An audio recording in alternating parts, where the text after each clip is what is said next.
राजपूतों को राजपूतों से मुगलों ने लड़ाया था, फुट डालकर राज्य करो इस नीति को अपनाया था। राजस्थानी माटी पर जब स्वाभिमान का सरंगा कि राजस्थानी माटी पर जब स्वाभिमान का सरंगा जिसने मुगल शासकों के संग अपनी बेटी ब्याही थी। राजस्थानी माटी पर जब स्वाभिमान का सरंगा ऐसे भीषण कालखंड में राणा का अवतरण हुआ। अपनी पगड़ी का सौदा जो अकबर सेना न कर पाई, स्वाभिमान हेतु जिसने सिर कटवाना सिखलाया, अपने तन शौर्य पराक्रम की मुहूर्त में डाला था और जयवंता की कोख को उसने धन्य धन्य कर डाला था। उसकी शौर्य कथाएं सुनकर अकबर भी घबराया था। कूटनीति से उसे निमंत्रण नमस्कार दोस्तों, मैं हूं सुमन कटारिया और आप देख रहे हैं मारवाड़ी शिक्षा जगत संघ। तो आज अपन बात करेंगे मेवाड़ में जन्मे एक महान शासक जिसके स्वाभिमान और बलिदान को देखकर अपने अंदर की एक साहस और बलिदान की भावना झलक होती। जी हाँ, अपन बात करेंगे इस वीडियो में महाराणा प्रताप की जीवनी के बारे में।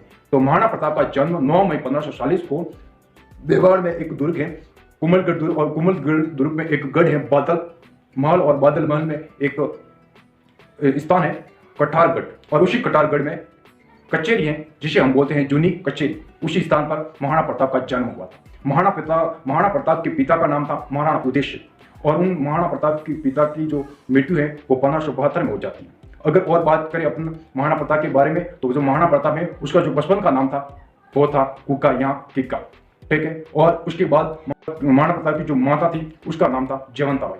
अगर अपन बात करें महाराणा प्रताप की पिता के बारे में, तो जो महाराणा प्रताप के जो पिता है वो है उदय सिंह, और उनकी दो प्रमुख पत्नियां थी। एक का नाम था जयवंता बाई और दूसरी पत्नी का नाम था धीरबाई। जो जयवंता बाई है उसके दो प्रमुख पुत्र थे, एक का नाम था महाराणा प्रताप और दूसरा नाम था शक्ति सिंह। जो धीरबाई है वो उदय सिंह की प्रिय पत्नी थी, इसलिए उसका जो बेटा था उसका नाम था जगमाल, और जगमाल को ही मेवाड़ का उत्तराधिकारी मान लिया था या घोषित कर दिया था पहले। परंतु जब महाराणा प्रताप की साहस और शौर्य और अपनी मातृभूमि के प्रति सबको न्यौछावरता को देखकर मेवाड़ का आधिपत्य थोप दिया।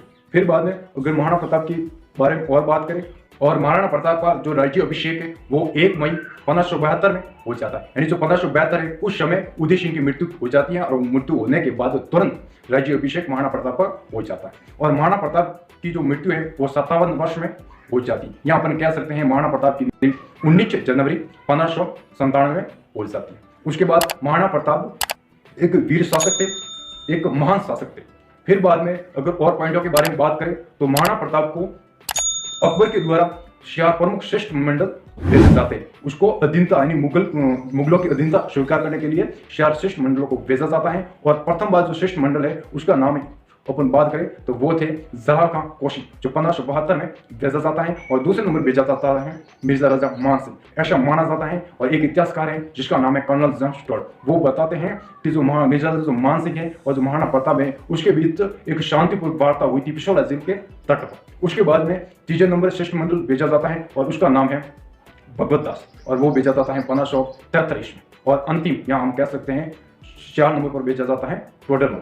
उसके बाद में इन 4 श्रेष्ठ मंडलों के बाद भेजा जाता है उसके दिन स्वीकार करने के लिए। परंतु जो महाराणा प्रताप है उसके वाक्यों को और उसकी बात करने की शब्दों को अनदेखा कर देते हैं। और फिर बाद में उसके महाराणा प्रताप और मुगलों के बीच एक महान युद्ध होता है जिसका नाम है हल्दी का टिकट। ये जो हल्दी का युद्ध है वो होता है 18 जून 1576 को। जो अधिकतर जो इतिहासकार या जो कॉम्पिटिटिव एग्जाम या हम कह सकते हैं जो प्रतियोगी परीक्षा होती है उसमें ज्यादातर पूछा जाता है 18 जून 1576 को हल्दी का युद्ध हुआ था, यानी उसको ही राइट माना जाता है। परंतु एक इतिहासकार है जिसका नाम है गोपीनाथ शर्मा, और वो बताते हैं 22 जून 1576, ठीक है। और जो गोपीनाथ शर्मा है उसकी जो पुस्तक है वो है राजस्थान का इतिहास। उसमें बताए गए हैं कि जो महाराणा प्रताप की जो सेना है और जो मुगलों की जो सेना है, अकबर की जो सेना है, उसका जो सम्मिलित या जो अपन बात करें जो मिलन है सेनाओं का वो होता है 18 जून को। परंतु जो युद्ध की जो शुरुआत है, जो युद्ध है वो होता है 22 जून को। और उसके बाद में महाराणा प्रताप के संबंध में कुछ हाथियों के बारे में बात करें तो उस जो हल्दीघाटी का जो युद्ध है उसमें महाराणा प्रताप के नेतृत्व में 2 प्रमुख हाथी थे, जिसका नाम था एक तो लूणा और दूसरा था राम प्रसाद। और मुगलों की तरफ से 2 प्रमुख हाथी थे, मर्दाना, दूसरा नाम था राजमुख गजराज। और इस टाइप से इन दोनों के बीच में 2 प्रमुख हाथी थे। उसके बाद में महाराणा प्रताप की ओर एक घोड़ा भी था जिसका नाम था शेखर, जो महाराणा प्रताप खुद उस पर सवार थे। उसके बाद और पॉइंटों के बारे में बात करें तो जो हल्दीघाटी का युद्ध है उसको कर्नल जेम्स टॉड ने मेवाड़ की थर्मोपल लिखा है। उसके बाद में एक और इतिहासकार है जो मुगलों की तरफ था जिसका नाम है बदायूं। वो बताते हैं कि जो ये युद्ध है वो युद्ध गोकुंदा के युद्ध। उसके बाद में एक है अबूल फजल, और वो बताते हैं कि ये जो युद्ध है वो है कमदौर का युद्ध। उसके बाद अपन बात करें इस वीडियो में, और तो जो अलीगढ़ का युद्ध है उसके प्रमुख सोर्सेज बताए गए हैं, जैसे उदयपुर राज्य का इतिहास। जो उदयपुर राज्य का इतिहास है वो लिखा जाता है ओझा द्वारा, जिसके द्वारा ओझा द्वारा लिखा जाता है। और उसके बाद में मुक्त खम उल तवारी एक पुस्तक है, एक ग्रंथ है, और वो जो लिखा जाता है वो बदायूं द्वारा लिखा जाता है। और एक सोर्स और भी है जिसका नाम है अकबरनामा, और वो जो अकबरनामा है वो लिखा जाता है अबुल फजल के द्वारा। अगर अपन बात करें बदायूं के बारे में, जो बुक लिखी गई है मुक्त खम उल तवारीख, उसमें बताया गया है कि जो महाराणा प्रताप है उसके पास 3000 सैनिक थे, और उन 3000 सैनिकों को उस सेना को 2 टुकड़ी में बांट दिया गया था।